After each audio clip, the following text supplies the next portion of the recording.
শুভ দুপুরের শুভেচ্ছা ও ভালোবাসা রইল।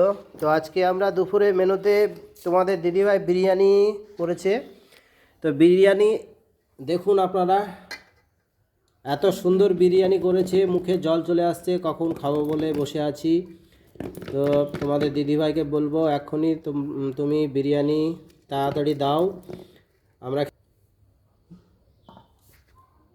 দেখুন বন্ধুরা, বাড়িতে বিরিয়ানি করার একটা টেস্টই আলাদা। তো সকলকে বলবো বাড়িতে বিরিয়ানি করে খাবেন। সত্যি বলছি, বিরিয়ানির টেস্ট খুব সুন্দর হয়েছে। তোমাদের দিদিভাই খুব সুন্দর বিরিয়ানি করতে জানে। তো আমি একটু জাস্ট খেয়ে দেখছি কেমন হয়েছে, দিয়ে তোমাদের বলছি। সত্যি খুব সুন্দর হয়েছে, একদম কি বলবো। আর এই যে বড় লেগ পিস তোমাদের দিদিভাই দিয়েছে আমাকে, আর তার সাথে একটা আন্ডা মানে ডিম, আর আলু একটা। তোমরাও ট্রাই করবে বাড়িতে, আশা করি খুব সুন্দর হবে বিরিয়ানি। তো সবাই ভালো থাকবে, সুস্থ থাকবে।